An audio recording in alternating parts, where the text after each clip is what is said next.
La petite princesse s'en va combattre le dragon.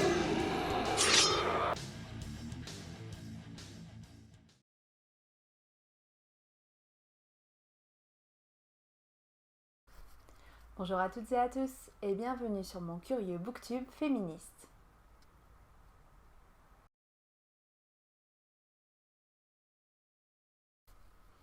Aujourd'hui, je vais vous parler d'un roman écrit par Anne Loyer qui s'intitule Fille unique, au pluriel, et qui a été publié aux éditions Slalom en février 2021. C'est un roman qui s'adresse en premier lieu à des adolescents et adolescentes à partir de 12-13 ans environ. Mais comme toujours, vous pouvez évidemment aussi le lire et y prendre grand plaisir en tant qu'adulte. D'autant plus que donc, ce roman va aborder un sujet qui me semble assez peu présent dans la littérature, notamment de jeunesse, qui est celui de la politique de l'enfant unique en Chine et de ses conséquences. Avant de vous parler plus en détail de ce roman, je pense qu'il est peut-être pertinent de vous présenter dans les grands traits cette politique de l'enfant unique en Chine.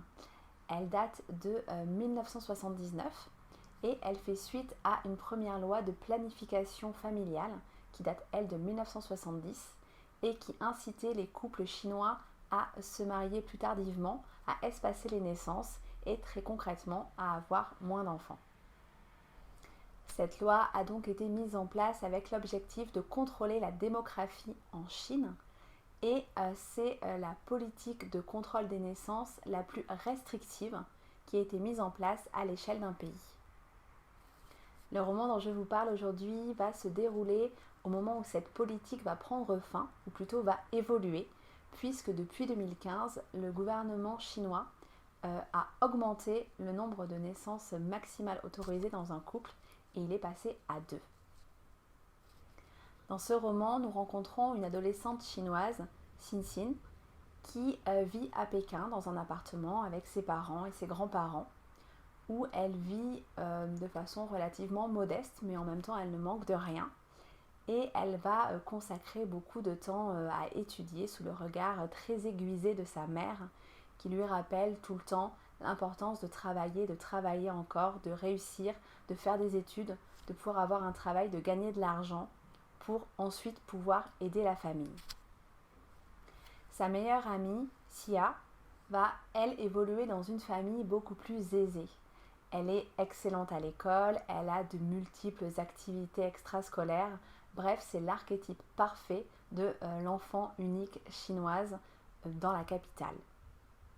Mais au début du roman, Xia va confier à sa meilleure amie un secret, quelque chose qui la bouleverse beaucoup, qui est que suite donc à cet assouplissement de la loi concernant le nombre d'enfants au sein d'un couple, eh bien sa mère est enceinte. Pour la jeune fille, c'est une véritable catastrophe parce qu'elle n'a aucune envie de devenir grande sœur et elle craint que tout l'intérêt que ses parents lui portent aujourd'hui ne disparaisse, ne soit détourné par la naissance de cette petite sœur ou pire encore de ce petit frère, car ses parents ne masquent pas du tout leur envie d'avoir cette fois un garçon.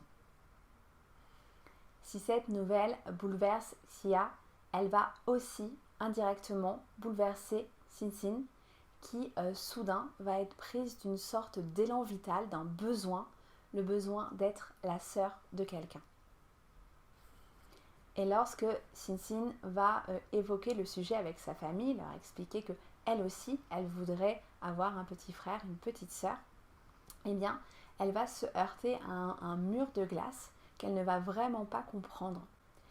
Donc elle va insister et en réponse à son insistance, son grand-père finit par lui montrer un cadre qui est accroché au mur depuis tellement longtemps qu'elle a oublié qu'il était là, qui est un certificat d'honneur délivré par le gouvernement chinois à son père et à sa mère en tant que parents d'un enfant unique.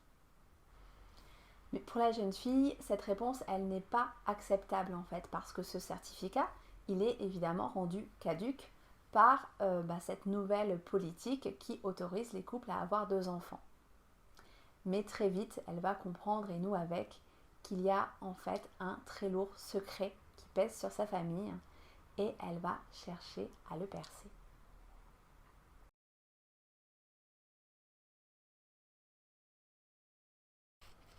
Je vous parle de ça parce que si j'avais entendu parler de la politique de l'enfant unique en Chine, comme probablement la plupart d'entre vous, je n'avais pas pris la mesure de toutes les conséquences qu'avait pu avoir cette politique.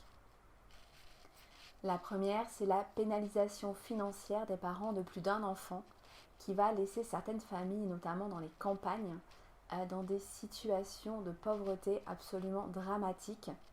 Et donc dans ces campagnes, dès le début des années 80, il y a vraiment une forte résistance qui va se mettre en place à l'égard de cette politique. Cette résistance a conduit le gouvernement chinois à y assouplir la règle de l'enfant unique dès 1984. Et même si les réglementations pouvaient varier selon les provinces, il était en général accepté que les familles puissent avoir 2 enfants, et a fortiori si le premier, plutôt la première, était une fille. Cette précision a une véritable importance parce que, au-delà de cette pénalisation financière, cette loi a aussi eu pour conséquence un grand nombre de stérilisations forcées et d'avortements forcés qui ont touché en majorité des bébés-filles.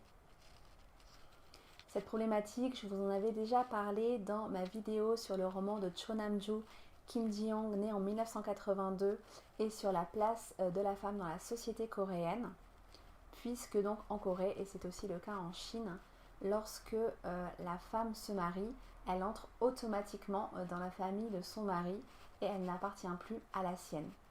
Par conséquent, il est extrêmement important d'avoir un garçon qui pourra ensuite, quand ses parents seront âgés, prendre soin d'eux, y compris sur le plan financier.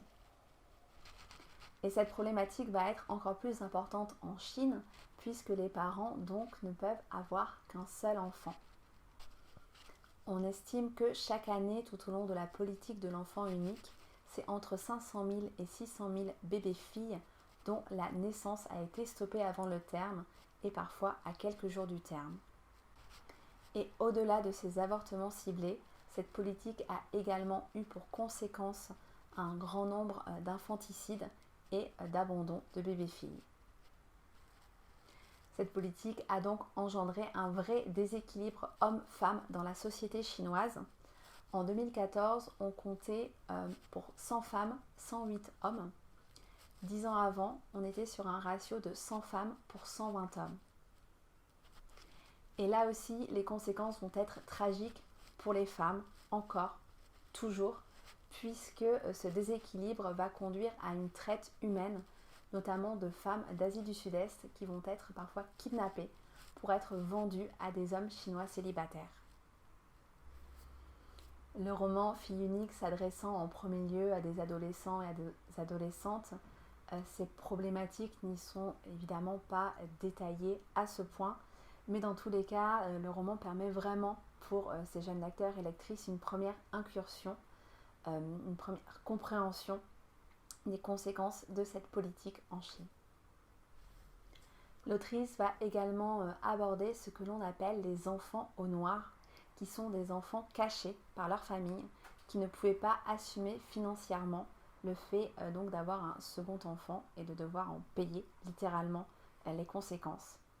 Et il s'agit donc d'enfants qui n'iront jamais à l'école, qui n'auront jamais un emploi légal, qui ne pourront pas être soignés, qui n'ont ni acte de naissance ni papier d'identité. En Chine, on estime qu'il y a environ 13 millions d'enfants au noir, c'est-à-dire environ 1% de la population. 1% de la population qui est totalement fantôme, qui n'existe pas de façon légale. À travers la quête de vérité de Cixin, que je vous laisserai évidemment découvrir par vous-même, l'autrice offre donc à des jeunes lecteurs, des jeunes lectrices qui ne sont probablement pas familiarisés avec le sujet, une photographie vraiment documentée des stigmates laissés sur les familles chinoises encore aujourd'hui et encore pour de nombreuses années par cette politique gouvernementale hors norme. Ici, le mystère est percé relativement rapidement dans le récit, vers le milieu du récit, pour justement laisser la place à l'après et à une résolution dont on se doute assez rapidement qu'elle sera positive. J'ai vraiment apprécié le réalisme de l'impact de ce mystère dans la vie de Sin et notamment dans sa relation avec sa famille proche, particulièrement sa mère et sa grand-mère. Et j'ai trouvé ça très intéressant parce que dans la vie, la vraie, il y a aussi des choses qu'on ne peut pas pardonner ou qu'on ne veut pas pardonner. Et je trouve ça vraiment important quand la littérature, notamment la littérature de jeunesse, dévoile ces sentiments sans les édulcorer et où tout ne finit pas toujours bien d'un coup de baguette magique.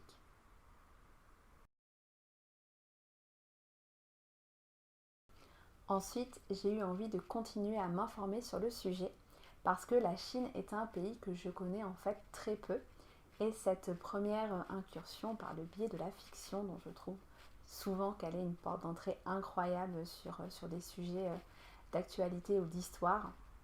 Donc cette première incursion m'a donné un premier aperçu de toutes les conséquences qu'avait pu avoir cette politique de l'enfant unique, mais j'ai découvert aussi des enjeux que je n'aurais même pas imaginés. En faisant mes recherches, j'ai découvert une autrice chinoise qui écrit sous le pseudonyme de Xinran, qui signifie volontiers, de bon cœur. Cette autrice est d'abord journaliste radio. Elle a animé une émission à destination des femmes, ou du moins qui mettait en valeur la parole des femmes. C'était entre 1989 et 1997, date à laquelle elle est ensuite partie vivre en Grande-Bretagne, où elle a pris la nationalité britannique. En 2003, elle publie son premier livre, Chinoise, également au pluriel, qui rassemble à la fois donc, des récits qui ont pu lui être transmis par ces femmes dans le cadre de son émission de radio, mais aussi ses propres observations sur la place de la femme dans la société chinoise, et notamment sur les mariages forcés et les avortements forcés. En France, ces romans et essais ont été publiés aux éditions Philippe Piquier, et je me suis penchée plus spécifiquement sur l'un d'entre eux qui s'intitule L'enfant unique et qui a été publié en 2016. Cet essai, il s'intéresse à la première génération d'enfants uniques, donc des enfants nés entre 1979 et 1984, et il va donner à entendre la voix de plusieurs d'entre elles et eux, avec l'objectif d'essayer de comprendre les conséquences de cette politique sur l'évolution de la société chinoise. Dans l'introduction de ce livre, l'autrice rapporte un événement qui a très fortement marqué la Chine en 2010, lorsqu'un jeune homme de 22 ans, étudiant en 3e année au conservatoire, a renversé avec sa voiture une jeune travailleuse migrante de 26 ans. Non seulement il ne lui a pas porté secours, mais quand il a vu qu'elle essayait de se souvenir de sa plaque d'immatriculation, il a été saisi d'une panique à l'idée que cet événement puisse avoir des conséquences sur son avenir, et il a donc poignardé à 8 reprises cette femme et il lui a donné la mort. Suite à ça, il s'est enfui avec son véhicule et il a blessé une autre personne. 3 jours plus tard, ce jeune homme s'est présenté à la police avec ses parents et le tribunal l'a reconnu coupable de meurtre avec préméditation et l'a condamné à mort.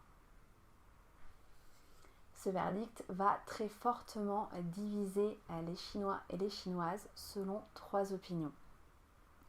La première, c'est que ce crime mérite la peine de mort et que de ne pas soumettre cet homme à la peine capitale, c'est mettre à mort la justice chinoise.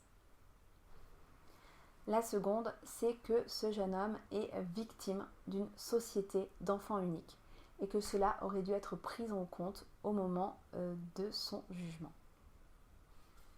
La troisième, enfin, qui va être partagée par un grand nombre d'étudiants et d'étudiantes de l'université, c'est que la vie d'un enfant unique qui a suivi des études supérieures dans le domaine artistique a davantage de valeur intrinsèque que la vie d'une paysanne sans instruction. Et cette dernière opinion qui apparaît évidemment comme extrêmement choquante, eh bien en fait, nous explique l'autrice, elle peut s'expliquer, si l'on peut utiliser ce terme, par la façon dont sont considérés les enfants uniques dans la société chinoise, la façon dont ils sont élevés à un rang quasiment divin. Sur ce point, je vais donc vous lire un extrait de L'enfant unique.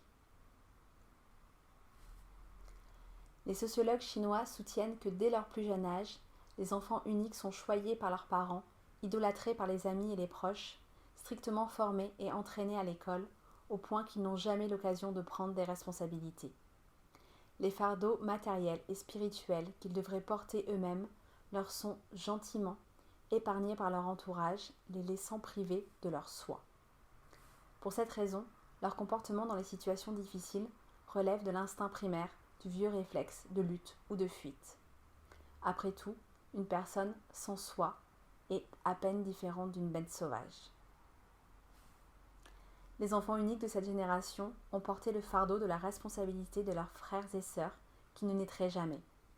Ils ont profité seuls de tous les cadeaux matériels, de l'amour et de l'attention qu'ils auraient dû partager avec une fratrie. Pour cette raison, ils ont manqué de pratique dans tout ce qui touche à la communication, à l'amitié, au partage, à l'entraide, à la tolérance et à toutes les autres compétences relationnelles élémentaires que l'on acquiert en grandissant. C'était comme si le monde n'avait appartenu qu'à eux. Cette génération d'enfants uniques a été privée de toutes ces expériences partagées qui découlent de l'appartenance à une fratrie. Dès lors qu'ils étaient seuls, toujours et partout, il était inévitable qu'apparaissent des problèmes de personnalité et un manque d'humanité. Je vous laisse sur ces mots assez difficiles. J'espère que vous ne m'en voudrez pas trop. J'espère en tout cas que je vous aurai appris des choses peut-être sur la politique de l'enfant unique en Chine.